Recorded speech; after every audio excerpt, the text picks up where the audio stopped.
Jamey, welcome to Taiwan On. Hey, Mike, thanks for having me, and it's great to be here. Yeah, we're super excited to have you here with us. And Jamey, tell us where home is, and give us a little bit of information about your background. We'll talk more about your career in a little bit here, but let's talk a little more about where home is and your fishing background, if you would.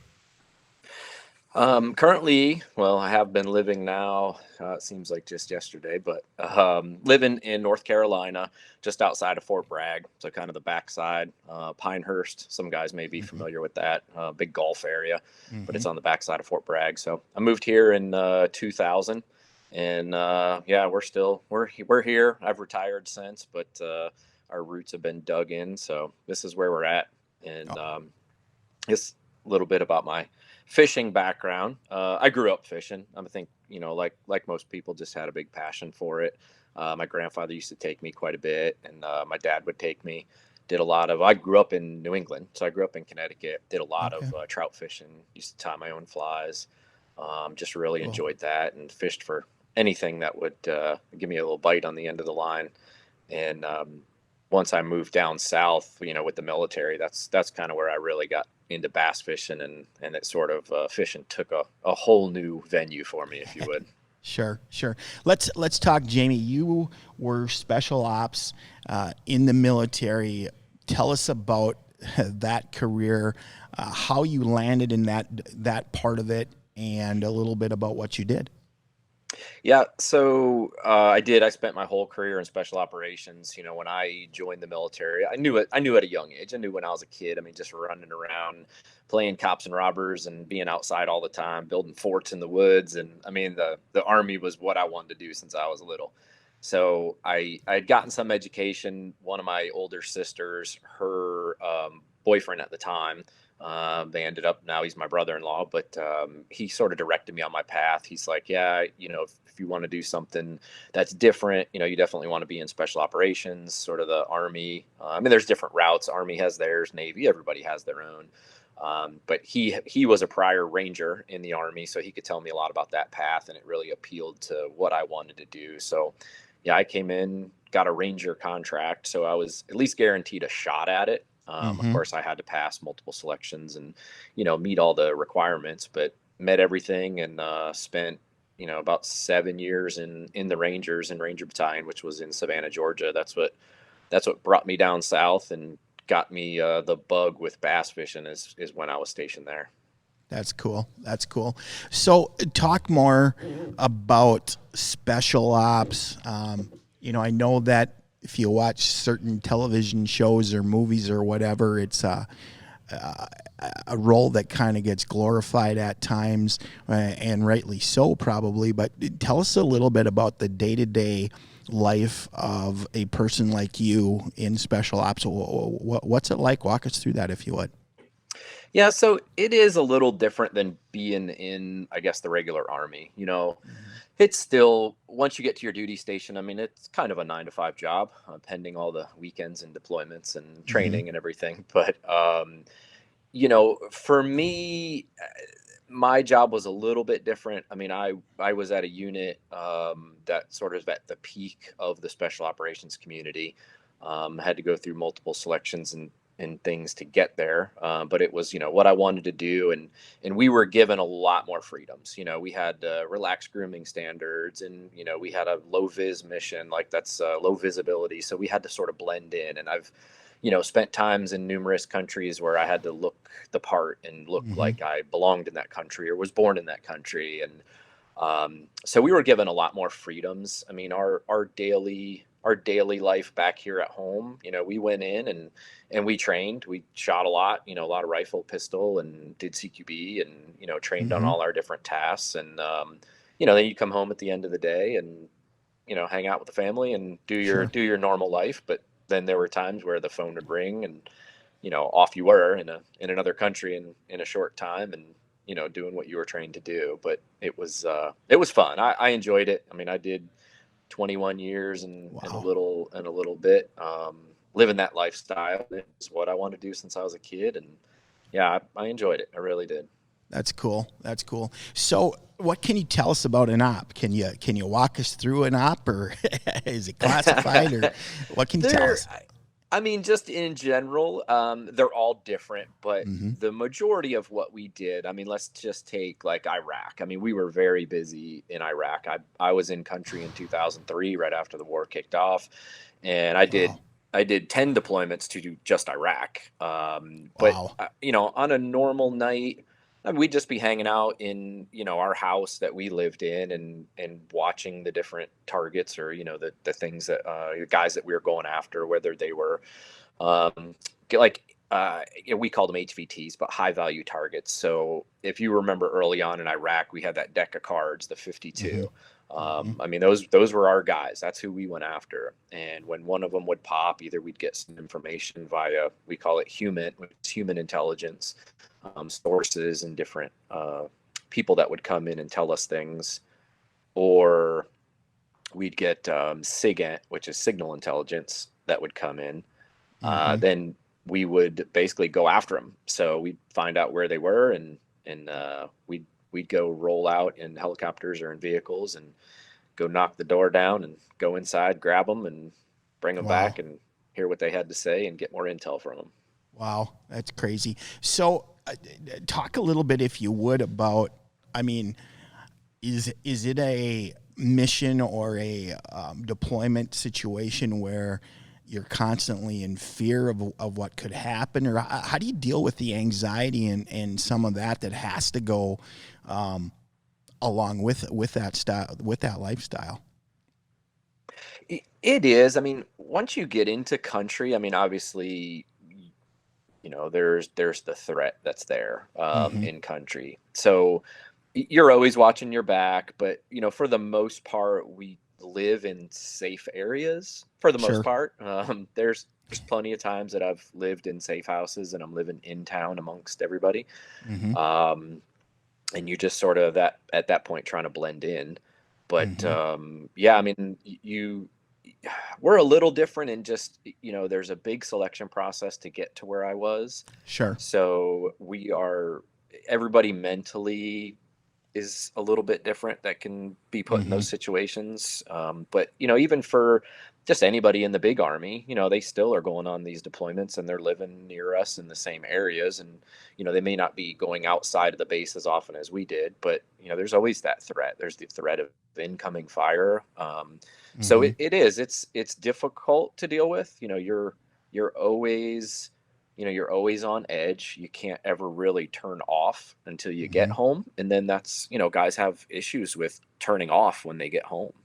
You Mm-hmm. know, it's something you have to figure out and deal with. So Sure, that makes a lot of sense. That makes a lot of sense. So when you were still, before you were retired, when you were active, were you married at the time? Talk about family life a little bit. That has to be number one, a heck of a commitment. Certainly on your part, and we thank you for that in your service. There's got to be a family dynamic that maybe a lot of us don't realize as well. Talk about that, if you would. yeah, it is. It's very difficult on Mm-hmm. families, and it a lot of it goes back to your organization, your unit that you're in, and how well they support the families. You know, early on in the war, it was a lot harder on the rest of the military, I would say. You know, for Mm-hmm. us, I was very fortunate in the organization I was in. They were very family oriented. I mean, I got married shortly after high school. Okay. Um, so same wife still today, almost, you know, Cool. 27 years that we've been married. She's Awesome. great. She's my rock. Yeah. She's been through it all with me, and still there. So yeah, she's a keeper for Cool. sure. That's awesome. The keeper. Yeah. I love it. Yeah. But it is tough, and a lot of guys I know, they've been through divorce and families, and you know, you miss so much, Mm-hmm. and part of that, you know, my wife and I got married young, and when all of this kicked off, you know, in 2001, um, we just kind of said, hey, look, let's wait to have a child, because I Mm-hmm. saw all the guys I was working with missing birthdays. And I mean, I did back to back Christmas rotations 2 years in a Oh. row, you know, where I was overseas, and Mm-hmm. it's tough on families. So we waited. You know, I'm 46 now, and I've got a 12-year-old daughter. So, Hmm. a little later in life that we ended up having a child, Sure. just because of everything that was going on with my job. But it's challenging. You got to have a good support network. You got to have a great family at home, that supports you and continues to support you, so that your head can stay in the game, because that's the last thing that you need to constantly be worrying about when you're halfway Right. around the world, Hmm. is your home life. Right. It's Right. tricky. Sure. That makes a lot of sense. So let's talk, Jamey, then more about, you said that, you started fishing with your grandfather as a kid, and then when you moved down south and the bass fishing, you were exposed more to that, and that became a big part of it. Talk a little bit about that a little deeper, if you will, and then also how fishing kind of becomes part of, or is maybe a little bit of something that helps you as a veteran deal with some of the stresses of that lifestyle. Talk about that, if you would. Yep. So we have a place up in Maine. My grandparents bought it when my Cool. dad was young. Yeah, it's a beautiful cabin on a lake up there. Try to get up there as much as possible, and Awesome. that's where it started for me. Hmm. We'd go up there in the summers, and my grandfather would take me out in the little aluminum boat, and we'd go trolling little red devil spoons for smallmouth, and Cool. anything that would bite. And Sure. it was a blast. I mean, I can remember, gosh, I was probably 10 years old, and catching at the time what I thought was an 18-pound smallmouth that I fought for 30 minutes. Ended up, it was Yep. about 2.5 pound smallmouth, but just seeing that thing jump all over the place, and my grandfather cheer me on and let me fight it, all on my own. And it's just, I loved it, absolutely loved it. Would Cool. go fishing with him a ton. And then once I was old enough, I was jumping on my bike with a buddy of mine, and we were riding all over, Connecticut, hitting every pond and stream and everything we could. And then, yeah, it transitioned when I moved down south into bass. Okay. Bass is very prominent down in the Southeast. So I started fishing some more for bass, ended up joining a couple of bass clubs, doing tournaments, and that was it. I was hooked. I mean, Hmm. add the racing boats, you got money involved, the competition aspect, and just, oh, that was it. I was all over it. Yep. And then, moving on into retirement, I started fishing competitively in like the mid '90s. Then probably about 2006, 2007 is where I really got serious about it and saw that, hey, guys are making a living doing this. This could be my retirement plan. And Hmm. that's when I started gathering sponsors, and figured I'd make a go at it. You know, Trying to do that. But it's also, just like you said, it helps me. It is my therapy. And I know a lot of veterans that the outdoors is really what we lean on, because everybody deals with something. You've been in the military that long, you've been in, various combat situations and zones, and you need to have those avenues to just put everything out of your mind. Hmm. And fishing is what it is for me. I Cool. can get out there on the water. It's just me, nature, the fish. I can just literally leave everything on the bank and just Hmm. go out there and have fun, whether I catch a fish or not, because there's still days I don't catch them. Yeah. So it's therapy. I absolutely love it. And I love taking other guys out, especially veterans that, need that, and help them to find fishing as an avenue for them to sort of just relax and forget about everything else that bothers them. Yeah, that's cool. That's cool. And it's so interesting to me, Jamey. I talk to a lot of people from a lot of different walks of life, and it seems like one of the common themes that I hear from, maybe not so many people when we're fairly new to the sport, or when we're really stoking that fire and that passion for the sport, but people that have been in it a while and spent some time, the comment that you made, whether or not I catch a fish or not, is something that I hear from a lot of veteran anglers. Talk about that part of it, if you would. So we just kind of got cut out, and I sort of missed. I missed what you were saying there. Oh, All okay. I caught was the very end. Yeah, sorry. Oh, no, no worries. What I said is a lot of anglers, you and I, kind of share from what you said, that part about where you said whether or not you catch a fish or not. It's the part of being, the part of being outside and being amongst the critters and the fish and whatever. But it seems like as we progress in our fishing careers, that part of it gets to be more and more important. Yeah, we always want to catch fish, and it's always a thrill of a fish pulling back, but there's a lot more to the experience of fishing. And like I said, it seems like as we get further in our career, we become more appreciative of that. Talk about that aspect a little bit more, if you would. Yeah, definitely it does, because the more you get into fishing, and it starts, and I see a lot of guys do this. They have a passion for fishing, they love it, they see that, hey, I can make money at this, or I could go further with this, get sponsors, start talking to different companies. It becomes a job at that Mm-hmm. point, and it takes a different type of a person to then still be able to enjoy the sport, because that's why we all got into it to begin with. We Mm-hmm. nobody that I know of gets into fishing and says, okay, this is going to be my job. Like, I don't really like it, but I'm just going to go and make a living at this and be great at it, because those two things just don't go hand in hand. Right. You have to have a passion for it and love it, and you still have to get out there and put all the business side of it away and enjoy nature and Mm-hmm. enjoy everything that most guys from when you were a kid that got you involved with it. And it's still so important to me. And those are the days I just love going out to the lake to go fish. There's no Mm-hmm. tournament coming up. I'm not pre-fishing for anything. I'm not out there getting video or getting photos for sponsors or doing Mm-hmm. anything for social media. It's like, nope, I'm just going fishing today. And call up one of my good buddies. I'm like, Tommy, let's go, man. Let's just go catch them. Let's just go fishing, or just go out there and just enjoy each other's company and just go have fun out on the water.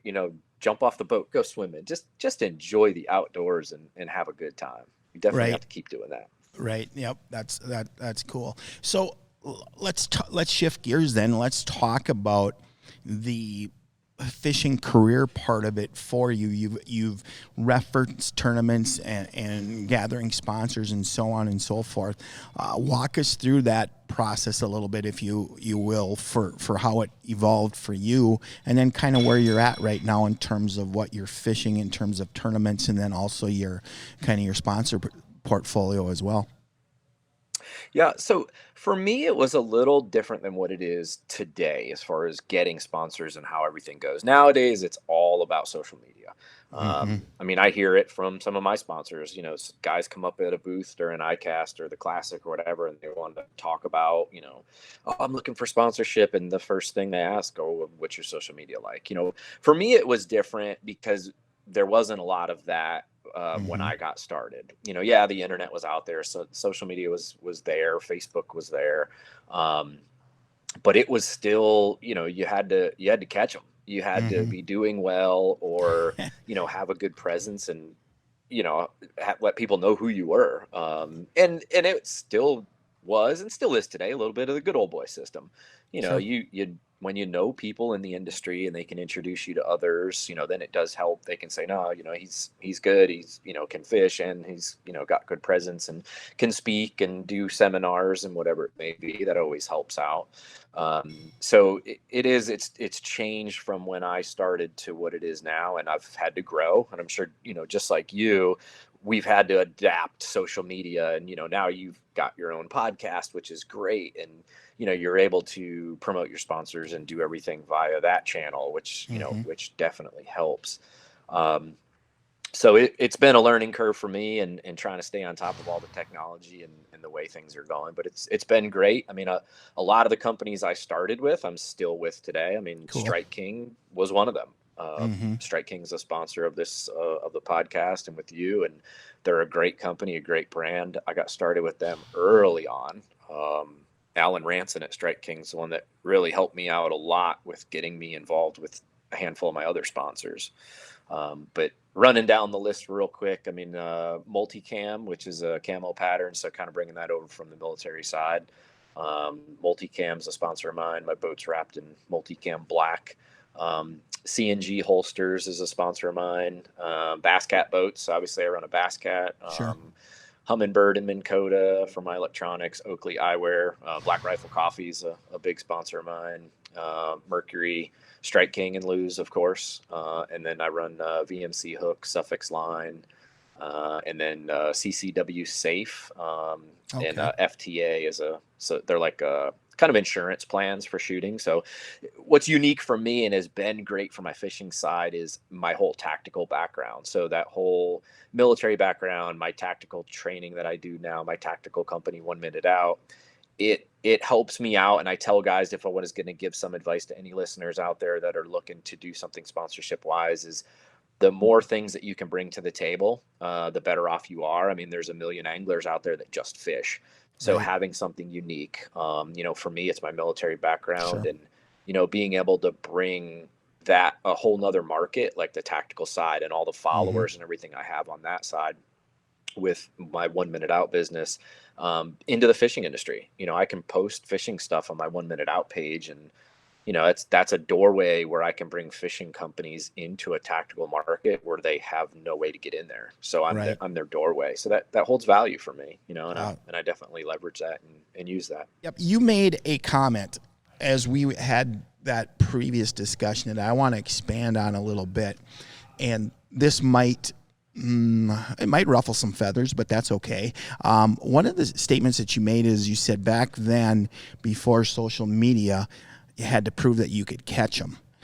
And one of the things that I always talk with when I get asked by people, particularly people new to the industry side of it, or someone who wants to develop a pro angling career, I always tell them, make sure you can catch them.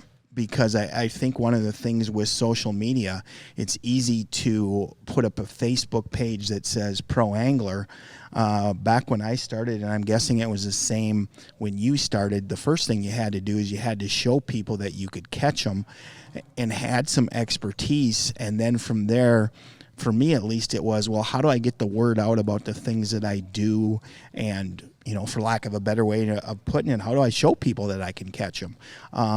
That's still a big part of it. And I think that's one of the things where maybe social media, I guess, at least for me, is part of it that I don't like, is you can be a pro angler on a Facebook page, but that doesn't mean necessarily that you can catch them. That's a pretty important part of it, isn't it? Oh, it definitely is. I mean, if you and that's what's kind of weird, is the sport's almost gone in two different directions, where you've got a good chunk of guys out there that are making a lot of money in this industry, and they don't even fish tournaments. Mm-hmm. They just have the YouTube channel, and they've got good video content and good social media presence. And they are making a living at it. And some of them are making the jump over to fish some tournaments, and finding out it's not that easy. Mm-hmm. But yeah, you still, if you're wanting to be in my eyes, and everybody looks at this different, because in the sport you don't get handed a pro card. Right. It's not like golf where, hey, here's your pro card and you can lose it. It depends on, I guess, what level you're fishing at, where they consider you a pro. Mm-hmm. um, but everybody has a different view even on that. So yes, I agree with you. I mean, if you're gonna fish tournaments or do things, you still got to catch them. Mm-hmm. You got to be able to get out there and prove it. And and it's almost like some of that, the downside to it too is, unless you're continually doing well, and there are obviously those guys at the top level that continually do well and do catch Mm-hmm. them consistently. There's so many trails now. There's so many, I think right now there's like pretty much 3 pro level trails, Mm-hmm. between what MLF has bought up. You got Bass, and now you have the new NPFL, the National Professional Fishing League. Mm-hmm. Um, there's a new winner every weekend, so it's almost getting more and more difficult to just be a pro angler at the tournament scene. You have to Mm-hmm. be the full package now. So you got to be able to get out there, catch them, do well in tournaments, and also have all that social media presence and the video stuff. I mean, look at, Brandon Palnick's a great example. He's done it all. I mean, he's fishing at the top level. He's very good. He's consistent. He's got a camera crew that follows him around everywhere, is documenting everything, and he's putting out good video content. So, he's the complete package that's doing it all. And there's a few other guys that are doing the same thing. I mean, Zaldain's doing a lot now with that. He's got his series, so they've figured it out, and it's some of the younger guys that's what you got to do to really completely make it in this industry. It's like everything else. It's technology, and it's changed things. Right. But again, the two guys that you referenced right there, Polinick and Zaldain, those are guys that have proven they can catch them, and that's a big part of it. And, and that's for me, like I started in, it was tournaments and it was guiding. And, then from there it was, how do I get the word out? Well, and both of those, if you don't catch them, you're not going to survive very long in the tournament game. You're certainly not going to survive as a fishing guide either. And that's where it's changed now. It seems like we move very quickly from, I can catch them, to how do I get the word out? And I'm a little bit old school, so sometimes I wonder about that. But I think you're spot on that you need to be the complete package. And because that's the other thing too, not only do you have to catch them, but there's people that can catch them that want to be pros that aren't so good at communicating what they're doing. So that part's really important as well too. So Jamey, that's some interesting input there or insight. Talk a little bit. What are you fishing right now in terms of what is your fishing career tournament wise look like right now? So I'm currently fishing the BASS Opens, the Southern Opens. This year they went back to breaking it out to 3 divisions. So I'm fishing just the Southern Opens this year, and just a lot of local stuff. More or less, my tactical business has taken off. It's got me pretty busy, and it's guaranteed money versus going out there in the tournament scene and gambling it. Right. Yep. Exactly. Exactly. Yeah. But I enjoy it.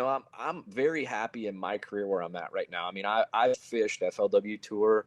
I've fished a few elite events. I've never qualified for the elites. It was a goal of mine to qualify for the elites. I've come close before. While I was active duty, I actually came the closest. Was waiting on the phone call for them to work down the list. Wow. It just, didn't get to me, but yeah. So I've fished a couple of like Bass Fest, if you were doing well in the Opens, you got invited to some elite events. It was like, I fished the Bassmaster Classic wild card tournament down in Okeechobee one year, and I fished Bass Fest. It was a blast, competing against those guys. But I've been fishing the Opens for a long time. Like I said, fished FLW Tour, fished FLW Series. Now I'm real happy in where I'm at.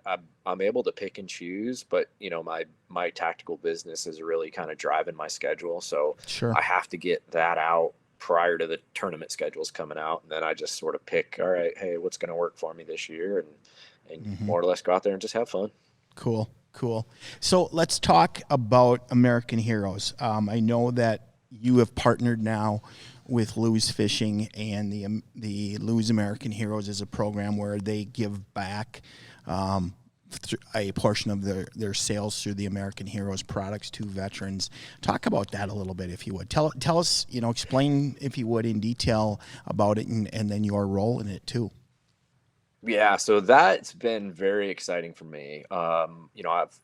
I've been friends with guys at Lose. I've known the Lose brand for years and been, very supportive of them, even when I was with another reel company, just because of their mission and what they were doing with, very pro-military, pro-law enforcement.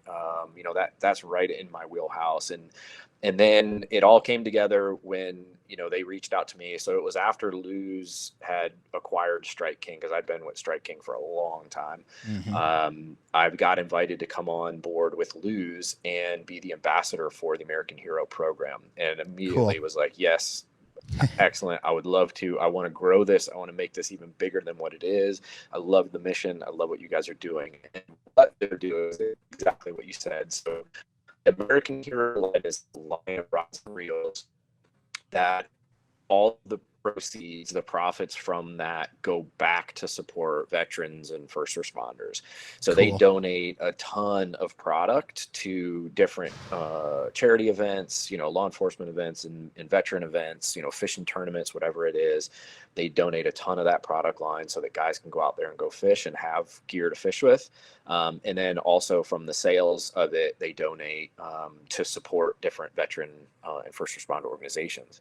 Now, what I'm really excited about is when they brought me on board, I mentioned to them, I said, hey, I love the line, but I said, me as a professional tournament angler, I said, I would really love to have a higher end version of the American Hero line. I said, there are a lot of veterans that I meet out there fishing the tournament scene that are very serious anglers.